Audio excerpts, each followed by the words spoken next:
Yes, by way of review, let me get my professors, especially those who are not here, to appreciate what we have been discussing, right? So we're looking at the law of contract or contract law. Why are we looking at contract law? We are saying that in business organizations, right? Um, in order for the business to achieve its goals or objectives, it will have to interact with people or deal with people or other companies or businesses. Now, as you engage with people, some of these issues will come up, misunderstandings, confusion, disputes, and all that. How do you settle it? Sometimes you may have to get to the court, right? Uh-huh. Maybe negotiations couldn't help, mediation couldn't help. So your final resting place will be the court. Now, if you get to the court is going to apply laws. So it's important that you know the laws as governing your business relations and operations. Okay. So contracts. What is a contract? We are saying it's an agreement, okay, a legally binding agreement between two parties. So it could be company A, company B, having that agreement to do something or not to do something. So company A could say, I want to purchase, 10 bags of whatever your product. Company B then agrees, okay, so that becomes a binding agreement between them. If company A fails to perform or B fails to perform, then either of them can go to the courts to claim for damages, right? Or for rewards. So that's the reason why we are looking at this law of contract. And most of the times, previous cases become a reference point if you want to deal with an issue. So we have defined contracts. We have looked at what agreement is, what a promise is. Okay. And for the purposes of my professors who are joined, let's go back to see what a promise is.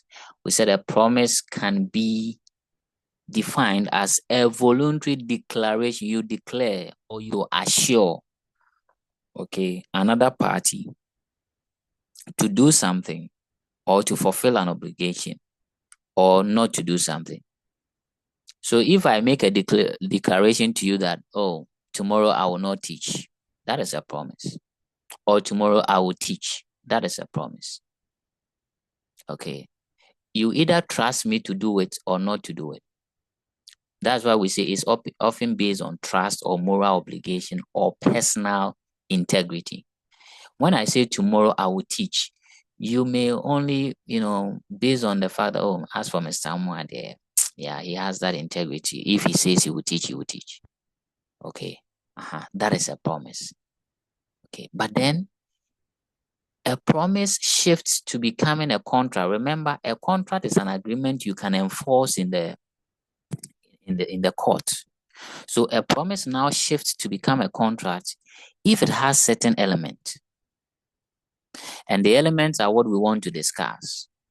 But one of them we have seen from cases we have looked at is that if you make a promise, okay, and that promise has a condition for which another party, because of that condition, another party acts or refrains from acting, then it becomes binding on you. So for example, if I say tomorrow I will teach if you call me at 6 a.m. Now look at this promise. I've made a promise that I will teach if you call me at 6 a.m. So there's a condition. Now, if 6 a.m., one of the professors calls me, then it becomes a binding obligation on me to teach. So if I fail to teach, then that person can take me to court that, hey, you said if I call you 6 a.m., you teach. I called you 6 a.m., you didn't teach.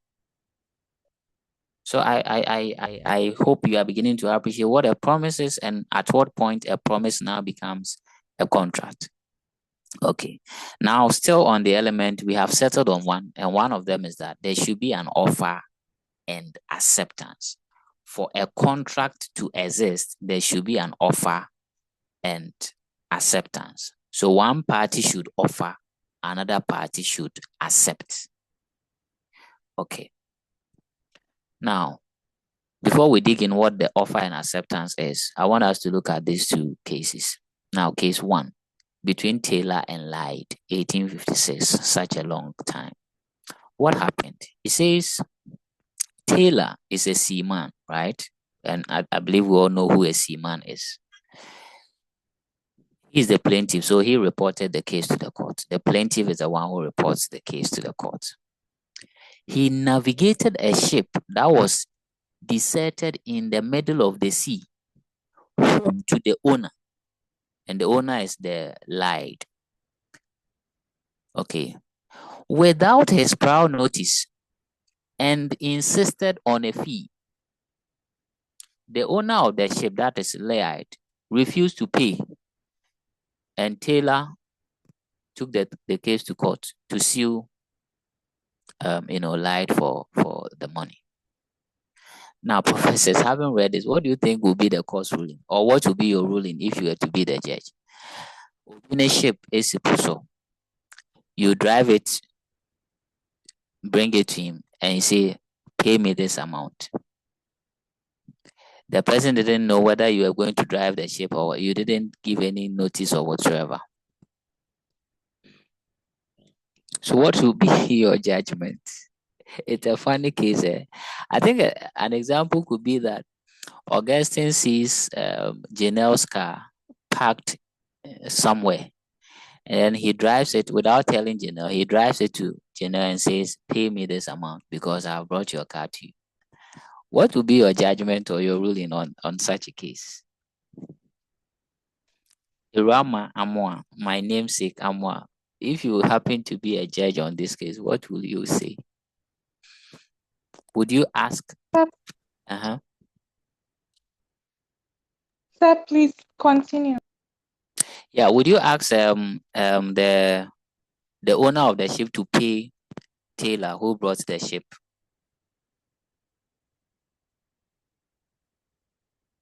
Sir, please give me a second. Okay. Or you say because he didn't give the owner of the ship prior notice, he cannot claim for any fee.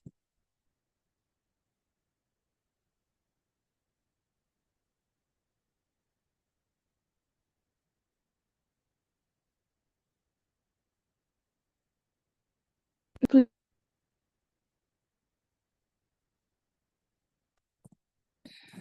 Okay, she asked for a second, so let me permit her. But any other, Jason, Prof. Jason Akon. Yes, sir. What will be your ruling? I don't think he should be asking for anything from the owner of the ship. Because why? Because any notice. okay, because they didn't give him any prior notice. Okay, that's fine. Okay, Ira, are you ready now? Yes. Yes. Yes, let's hear you. I don't think the owner of the ship should pay him. Okay, on the same reason that there was no prior notice. Yes, please. Okay, that's fine. Any counter argument? Do you feel that he has to pay? Prof. Bright, or is Bright around? Aggressive lawyer. Prof. Silicon.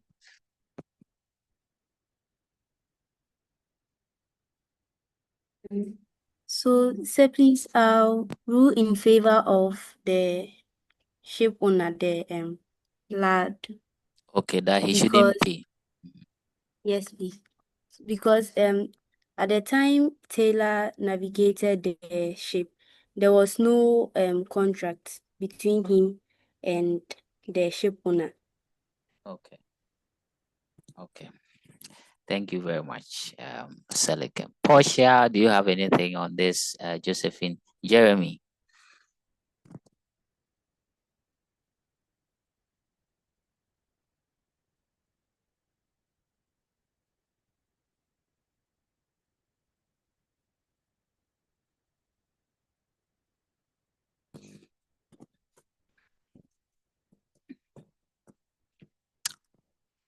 Oh, no counter arguments. Prof. Mike.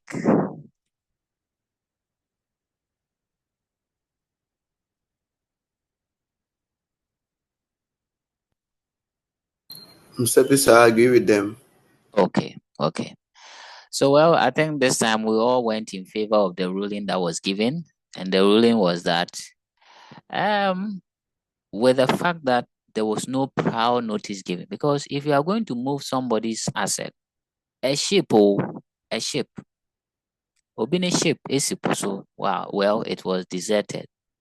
But at least you should make effort to reach out to the person to offer, okay, to give a proposal. Hey, I want to drive or navigate your ship to your home for this fee, for the person to either accept or reject. So that's why this case is pointing to the first element, which is there should be an offer and what? Acceptance.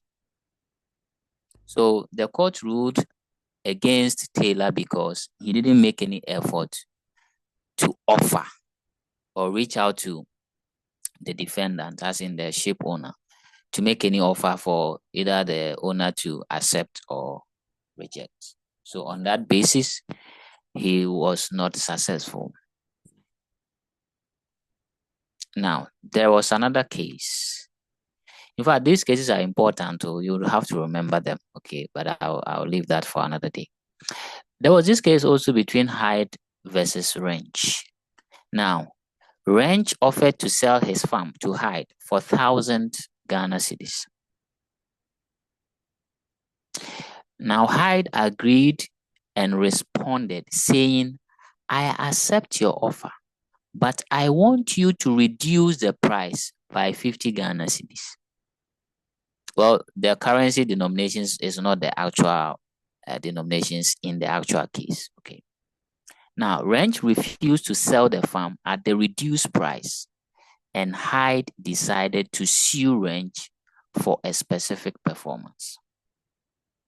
I don't know if you understand the case. What happened was that, let me use Professor C as an example. Okay, Irama offered to sell her shoes to Janelle for 1,000 Ghana cedis. Now, Janelle agreed that yes, I'll buy the shoe, but I want you to reduce the price to 950. And then I said, well, I'm not selling it. So Janelle sued Irama that, you said you sell the shoe. I said, give me at 950. Now you are saying you are not selling it. Says, what will be your ruling? Would you rule that Irama should go ahead and sell the shoe, or otherwise?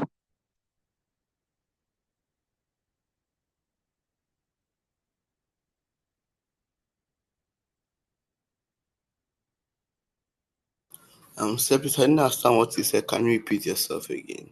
Yes. So if you can see the case on the screen, you see, the plaintiff, and the plaintiff here is Hyde, the one who reported the issue. Okay. The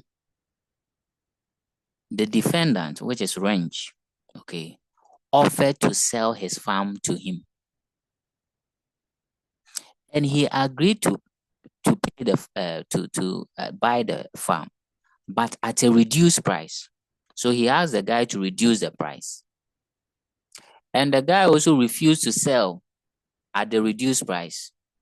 So, for example, it's like maybe Prof. Mike, you want to sell your phone to me at 1,000 cedis.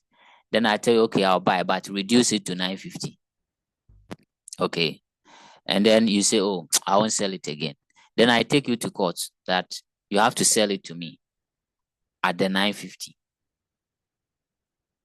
See, sometimes it doesn't make sense why people take certain things to court, right? But anyway, what would you say in this case? Would you coerce the guy to sell the farm at the reduced price?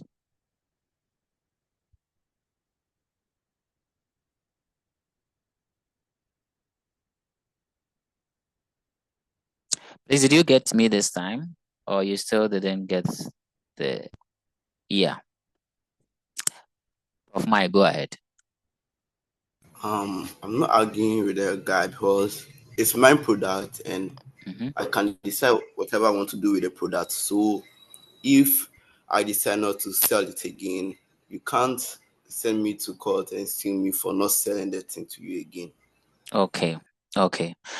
Well, let me be quick to add that yes, you have that right, but the reason why, well, the ruling was that he was not successful, and the court reasoned that the person originally asked that he would sell the thing at 1,000.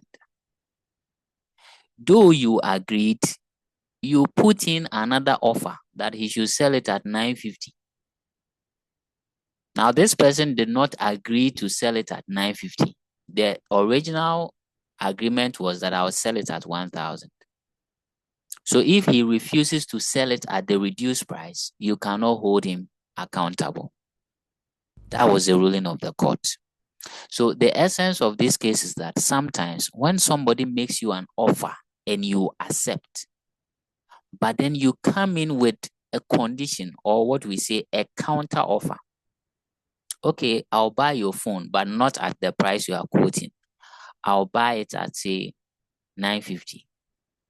Then you cannot force the person, you cannot take it to court for the court to force the person to sell the phone at the reduced price, because then you are giving a counter offer. It is only when the person says, okay, agreed, I'll sell it to you at the reduced price, 950. That's where you can enforce it. So these two cases give us a clear indication that one of the main elements of a contract is an offer and acceptance. One party has to offer something, the other party has to accept for the contract to be binding. So it says an offer made by one party may be the beginning of a contract if the offer is accepted by another person. What is an offer? An offer is a clear and definite proposal made by one party, and this party is called the offeror, to another party, the offeree. So the person who is making the offer is the offeror, and the one who would accept or to whom the offer is being made is the offeree. Okay, so an offer is a proposal made by one party, the offeror, to another party, the offeree, indicating a willingness or readiness to enter into a contract on certain terms. On the other hand, acceptance is an unqualified agreement to the terms of the offer. Okay, so if you look at this case between Hyde and Wrench, what were the terms? Okay, Wrench terms were that he will sell the farm at 1,000. The reason why Hyde was not successful trying to enforce that Wrench sells the farm at 950, because that was not the terms. His terms was 1,000. You brought in a counter offer. He didn't agree to those terms. Okay. Now, in the same case with Taylor versus Lyde, Taylor did not offer anything for Lyde to accept or otherwise. So in contract, there should be an offer and acceptance. So right now, if you tell me, Mr. Amwa, I will sell my shoe to you at 100 cedis. That alone is not a contract until I tell you, okay, I have accepted, I would buy it at the 100 cedis. So you offered and I accepted. Now, if I tell that, okay, yes, I will buy, but at 50 cedis, for it to be a contract, you would have to accept the new terms I'm bringing in. So we call it the counter offer.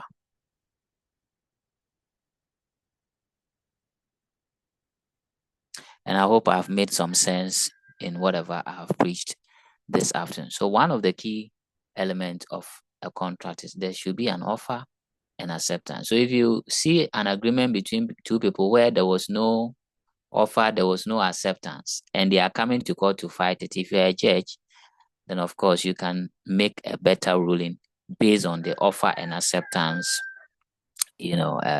element.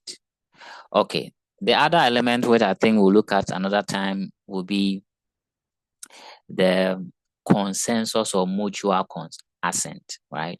We'll look at that. We have the consideration, we have the capacity, in fact, a lot of elements. We'll look at all these things. And for each of them, there are cases to back them. So professors, it's interesting, but you also need to appreciate that there are lots of cases and lots of judgments to be made. At this point, I'll pause for questions. Questions, professors, any question?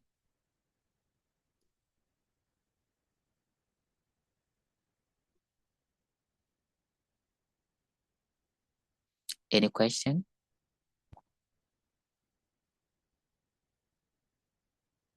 Now, let me be quick to add that you see, acceptance is not always oral. Sometimes your action can connote to acceptance. Imagine if I tell you I will sell my bike to you 1,000 cedis, right? And then I bring the bike to your home. I add all the document. You take the document and you start riding the bike. Even though you have not orally accepted, by your actions, you have accepted the offer. Okay. So law is interesting, right? With a whole lot of dynamics, but I hope moving on, we'll get to appreciate. So for today, all I want you to remember as a business management student is the definition of a contract, some of the key terms like a promise, an agreement, and at what point a promise becomes a contract or otherwise. Okay. And I've led you to lots of cases like Miss Carlisle versus Carbolic Smoke Ball.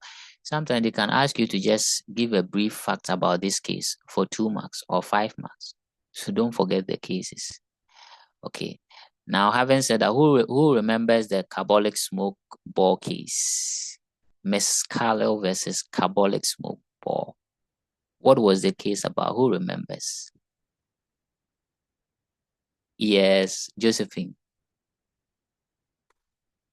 Okay, sir. So the Carbolic company had a medicinal device that they were going to give out £100 to anyone who tries the medicine and it doesn't work. They still contract a flu. And Miss Carlisle tried it and still contracted the flu, but they refused to give her the £100. So she sued the business. Okay. Now let me also guide you. Sometimes the question, a typical WASSCE question could be, they'll give you a scenario and ask you to make a judgment, but then you have to back your judgment with previous cases. Okay, so it might not be Miss Carlisle versus Carbolic Smoke Ball, but whatever scenario they give, maybe you can use that case to defend your judgment. Okay, so that is how law of contract and questions around it, goes by. Okay, so professors, let me not bore you too much. Well, I'm sorry if I bore you with law, and judgment, but that is the reality. For me, I love it because then you get to appreciate, the opinions and viewpoint of certain people. Okay, when it comes to engaging with human beings. You might not know, you might find yourself in the courtroom having to judge a case between Mr. Amwa Company Limited and Omega Vacation Classes. Okay, so thank you very much for making it out for class today. Our time is up. If there are any questions, you can ask me. Any questions? Okay, so early days yet. If you are confused, no problem. But you have a take home. Okay, a take home. You know me now. Simple exercise. Outline 4 key differences between a contract and a promise. Okay, you can Google this out or anything, but don't give me verbatim what AI gives you. At least try to add examples and scenarios where possible. So when am I taking this? Well, tomorrow, no, Thursday, right? So you have the whole of tomorrow to look at it. Just 4 key differences between a contract and a promise. Okay, so that's my take-home assignment for you.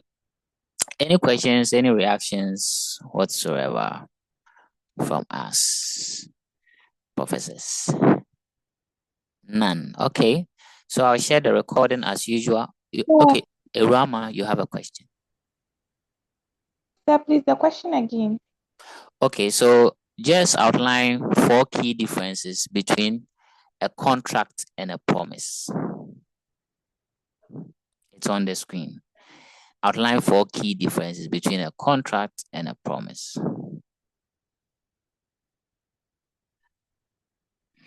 Okay. Any other questions? Okay. So professors, please appreciate the meaning of a contract, agreement, promise. Remember some of the cases we have looked at. Okay. Taylor versus Laid, Mescalo versus Carbolic Smoke Ball Company, and the other one I've forgotten. Okay. And elements of a contract, one of them being offer and acceptance, right? Okay, so I'll see you, God willing, Thursday to continue our discussions. Au revoir.